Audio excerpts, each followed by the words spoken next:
Good morning. Thank you for coming. I think that in Cannes, people are about as sad when the weather is not beautiful and sunny every day as Angelenos, where I live. So it's a spirit I have not seen before. I started Wildness at Awesomeness TV, and it was born there, where we live and breathe youth culture every single day. What we wanted to do was take everything that we had learned from creators and from audiences and help brands do the same, help brands understand what is coming. We took what we learned from them and we actually built upon it when we launched our business through primary research. And what we did across the United States, so this study was not global, but what we did is we interviewed hundreds and hundreds and hundreds of hours of Gen Z people in every corner of the United States. And we collected all of this footage and all of these interviews. We traveled really to every corner. And then we built upon that qualitative research and validated our findings through primary research, through surveys, through quantitative data. We conducted a study on 3,000 in the US, and together, this study represents one of the most ambitious research projects to date on Gen Z, and the largest in the United States of its kind. So I'm excited to share with you what we found today. Before we started out and embarked on our research, I wanted to understand, where did youth culture come from? Was it always so influential? Millennials, after all, had been the most researched generation in history, but we had not yet even scratched the surface with Gen Z. And I looked back and I found that actually youth culture was created and born out of really kicking the teens out of the workforce during the Great Depression in order to free up jobs for their parents. And what did they do? They consumed enormous amounts of media in their spare time, right? Film, entertainment, and radio, mainstream media. And as long as it all flowed through these usual conduits, adults remained in control. But that's not how it is today, and that's not how it will be tomorrow. What's different about this generation is they don't simply consume culture, they make it and they create it. We named this generation the culture creators. They are empowered, connected, self-starters, ready to make a difference in the world. They are the largest generation on the planet, 35% of the world's population, and soon to be 4 in 10 consumers in the most powerful markets in the world. And they are already putting their capabilities to work at an unprecedented young age. They're putting these capabilities to work and wielding the influence of the power of their generation in unprecedented ways. They are catalysts of the cultural revolution that we're all experiencing. And I came from a big agency world prior to coming to Wildness, to start Wildness at ATV. And what I found there, I led innovation globally through partnership, and what I found there was that youth culture really drove broad, sweeping social change, which was why I was so interested in youth culture. But what I found was extraordinary. It was not just innovation or the future, but it was the power to change how all people behave and communicate. Every 60 seconds, every single minute, there are over 500 hours of video uploaded onto YouTube, and over 528,000 photographs shared onto Snapchat, which is overwhelmingly being created by the culture creators. And 27% of this generation from our study create and share a video on a weekly basis. They're incredibly creative with their outputs, and they produce an enormous amount of content. But when we compare that to the entire US adult population, only 26% has ever shared and created an original video. This generation is creating and sharing on a weekly basis more than the entire US adult population has ever created. Why? Because in their hand at any moment are simple tools with sophisticated outputs. They also told us that their love of language, this visual language that they've created, is incredibly sophisticated. We kind of criticize them for having, lost their love of writing and of words and other forms of language, but actually that's a very sophisticated language. It transcends borders and boundaries, right? because it's universal. It's recognized by people who are outside of your own language. But we kept hearing from people that that Instagram is like that SoundCloud rather is the Instagram of music. They love this as a place to publish as well. And what I love about this is that Sebastian told us that it's not even just about writing music, but the aspect of creation in particular. He said, I'm really into creation in all aspects of art, music, anything that has to do with expressing yourself. But more importantly, he said that creative expression, he thinks it's important because it shows who you are as a person. This idea of being unique and creative expression is extremely important to them. And in our interviews, this really surprised me. In our interviews, I kept hearing time and again that these young people in Gen Z, that they were writing poetry. And so through our qualitative research, we did some validation of our findings. And we found that 1 in 5 are writing and sharing and publishing original poetry on a weekly basis, And I don't know about you, but when I was in high school, I didn't know many kids who wrote poetry. How many of you wrote poetry on a weekly basis for fun in your pastime? I know we have a very creative audience. So how many of you wrote poetry on a weekly basis and then published it to the world? Not many. I don't see anyone. We may have written poetry, but we maybe didn't share it as much as these guys. These guys were doing that on a weekly basis, and 54% are doing it regularly. And when I thought about it, it actually made sense, because with the shortest attention spans in history of any generation, poetry packs an enormous amount of meaning into 140 characters, right? So the challenge for us is to create new formats and content that is as powerful as poetry. Beth Riekels is a great example of someone who certainly has not lost her love of language. I don't know if you guys all know of her, but she was really tired of books about vampires and werewolves, right? And she couldn't find anything to read that she was interested in. So at 15 years old, she published her own book on Wattpad. It achieved 40 million hits, record-breaking success, and it landed her a 3-book publishing deal. She's only 15 years old. And while there seem to be new stories of phenomenal success every single day, we actually found that it was kids next door as well. One of our participants in our interview, she brought her sister with her, and so we happened to interview her as well. She told us that she wanted to bring a fashion club to her school because her school was lacking in art programs, like many in the US, right? Her school rejected that idea, so instead, she published a monthly magazine featuring young artists and musicians and culture in the Northeast.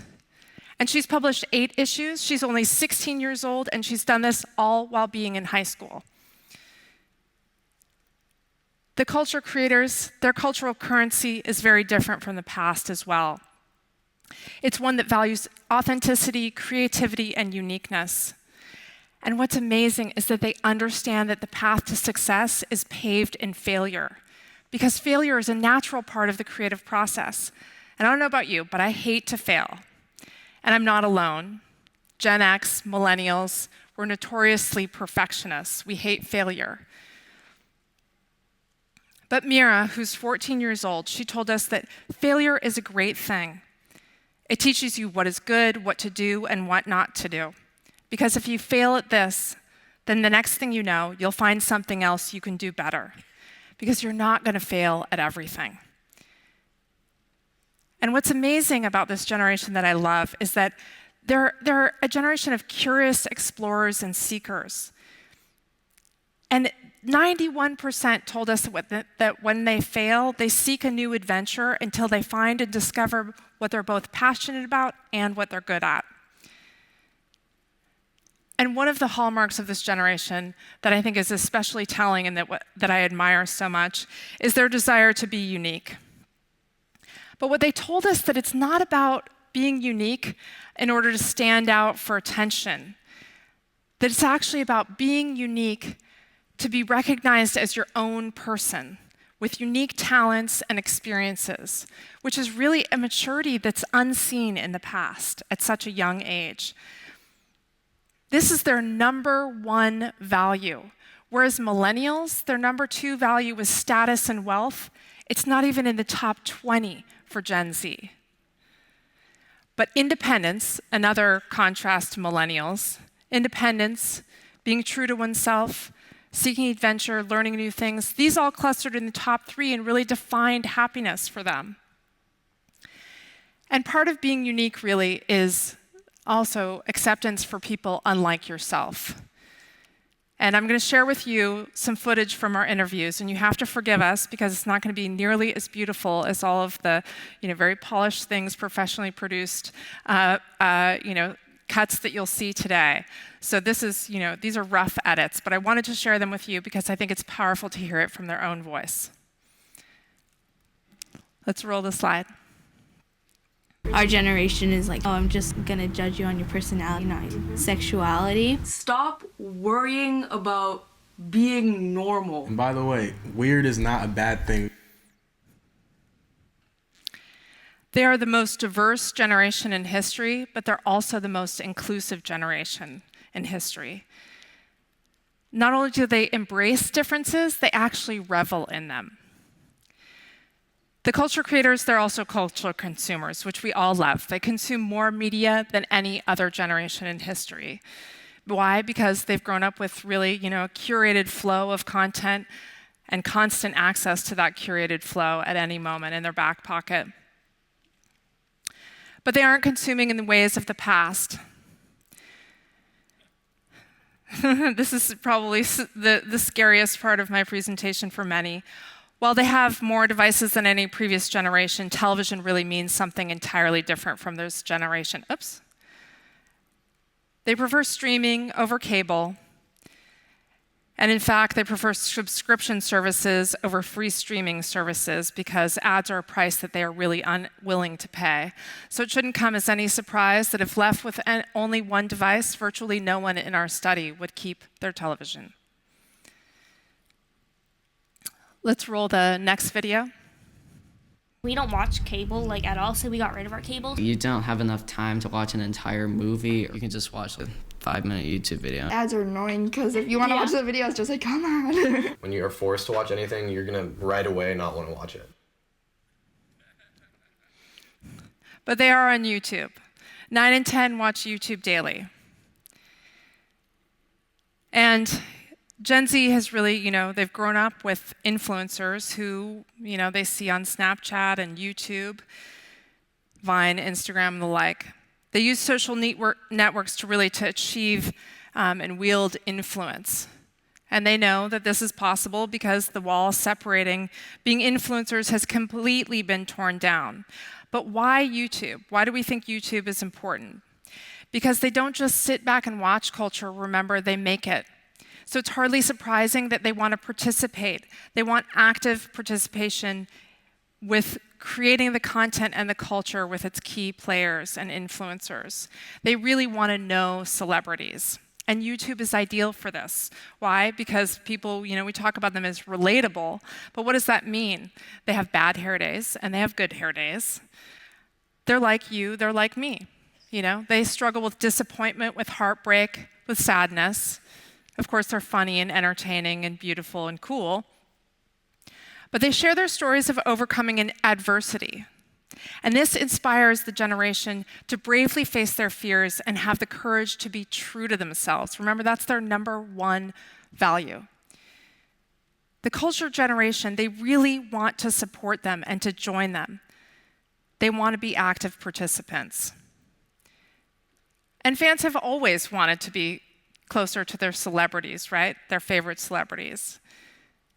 Celebrities haven't always let them. They've carefully guarded their privacy. But fandom is different for the CCs today, too.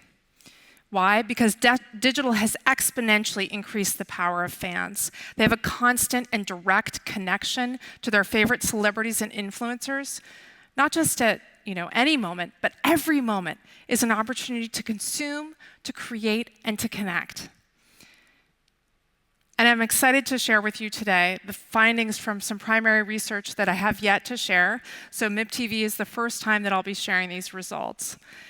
And we conducted a study with super fans. We interviewed both creators and fans alike, and then we did a quantitative survey on 1,000 super fans globally. And 84% of these culture creators, which are culture collaborators, told us that their favorite celebrity invites their input, and 92% are responding when asked. Because the essence of fandom hasn't changed. What's changed is that digital brought the dissolution of boundaries and borders, allowing fans to congregate in more numbers and amplifying their voice. And we're going to hear from some of these interviews. Again, these are rough, so they're not beautiful edits that you'll see like the rest of the content today. Please roll the next video. Before, there was a very defined line between superstars and fans. And now, fans are the superstars. I've definitely taken input from my fans before because they have good ideas. I always ask for questions on Twitter, being like, what do you guys want to see? What do you love to see? Every cover song that I upload on YouTube, I've seen or read that someone is wanting me to do. Whatever they want me to get on that's new, that's popping and bomb, I'm like, okay, I'll try it, I'll do it. Everybody loves to feel included. The engagement quadruples by just asking them what their opinion is. When you have that many people thinking on the same page of how can I help this person, you're bound to get good ideas. Maddie told us that fans are the superstars, and she's right. On Wattpad, which is the world's largest platform for readers and writers, there's over 400 million members on Wattpad today, and it's available in over 50 languages. Their largest category is fan fiction. There are over 58 million uploads of fan fiction, and last month alone had 8.6 billion reads of fan fiction. Remember, this generation, they don't just want to participate, or they don't just want to watch culture, they want to actively participate, they want to create it and make it. And these new forms, these new artifacts that they're building on, the original source, right? They actually are vital to the community because they build intense community spirit, that act of producing and consuming and internalizing. It builds intense community spirit, but it also fulfills a need that is not being met by that original source. How else is fandom different? It's sincere. It's personal and it's real, but it's the antidote to the narcissism of social media. Mira told us that being a fan has inspired her to be a better person. And 86% of those in our study told us that they belong to a fan community or fandom that's dedicated to one particular celebrity. And that's why it's so effective, because it's extremely personal to both the fans, and what we heard is that it's extremely personal to the creators too. Let's roll the next video. It's astounding how much people care, and then in turn how much you care about them. My fans, actually, for my birthday, they planned a video that would release on my birthday, and they would send it out to me, and they got as many Masonators as they could send in a video clip of them. And it was just like crazy how they mobilize themselves. What they're amazing at is really being there for not only me, but really being there for each other. I'll see like a thread of comments that's 600 comments long of people just talking to one person who had said they had a bad day. I have a girl who's, I would call her one of my friends. We interact so much. I play words with friends with her. And I'll keep in contact with this girl for the rest of my life, I feel like. I care about her and she cares about me, so fan love is equally reciprocated both ways. Just seeing, man, things from messages to long essays and pictures and different forms of appreciation or different forms of love is the forefront of everything that I do.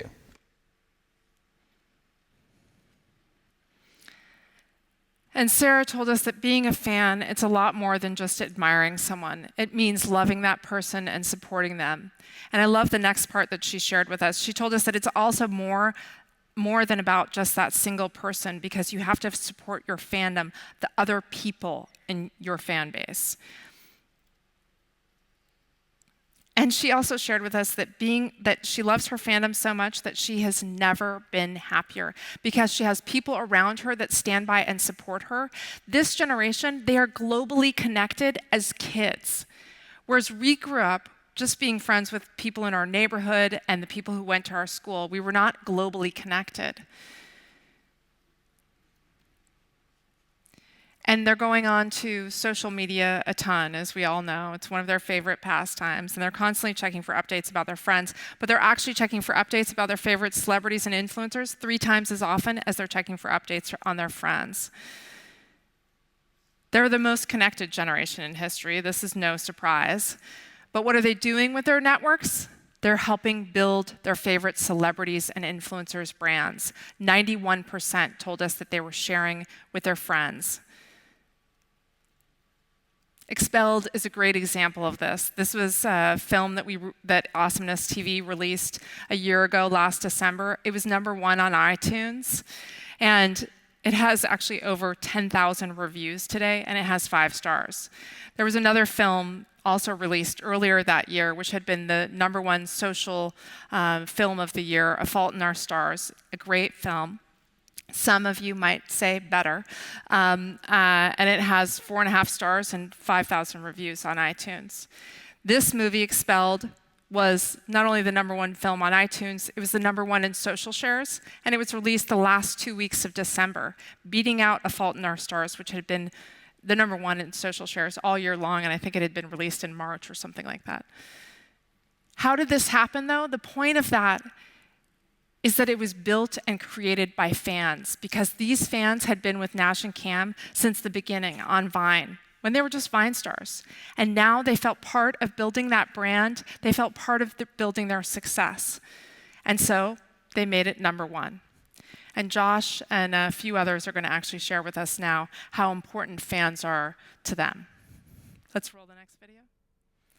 They're so powerful that a lot of my life is as a result of what they've done for me. After you get to a certain point, you get that respect where you can ask them for things, they can ask you for things. Hey, I wrote this, I'm really passionate about this, can you guys share this? I actually wanted to get on this tour so bad. I had dreamed of getting on it. It's called the Vans Warped Tour. I went on their website, I emailed every single one of the contacts that were on the website. I wasn't hearing back from any of them, and my fans created a hashtag, Get Macy on Warped, and they tweeted and bombed the Twitter account. It worked, and I got on tour.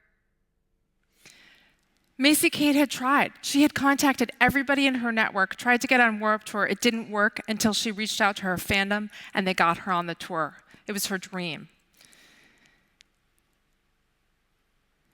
The opportunity for us is to create the culture content that the CCs crave, and it's better if it comes from their community. But look not just to the talent or the creators that they love, look to what they're actively creating and what they're relating to for ideas and inspiration. This generation is really calling every one of us. These are kind of my final 3 thoughts for you guys. This generation is calling every one of us to open up and be a more human person, to embrace our failures and our faults, to be honest, to join them, invite them in, and recognize them as collaborators. Whether you ask them to remix your brand or just invite feedback and solicit their input, they seek out companies that listen, that help guide them. They seek out companies that recognize them as collaborators and embrace the change that they seek. Because if you listen, they'll help you build a better product, a better experience. But if you don't, they will make their own products. They'll make their own experiences, and they're already such savvy marketers, they will be successful. But not only will they be successful, but they will surpass you, because the barriers to doing business are so low today that even kids can create enormously successful businesses. They're already rewriting the rules and putting their capabilities to work. So what is Wildness? We provide great research and insight But what we really love is brand strategy. And for brands that want to win big in youth culture, we'll help you create and execute. Thank you so much.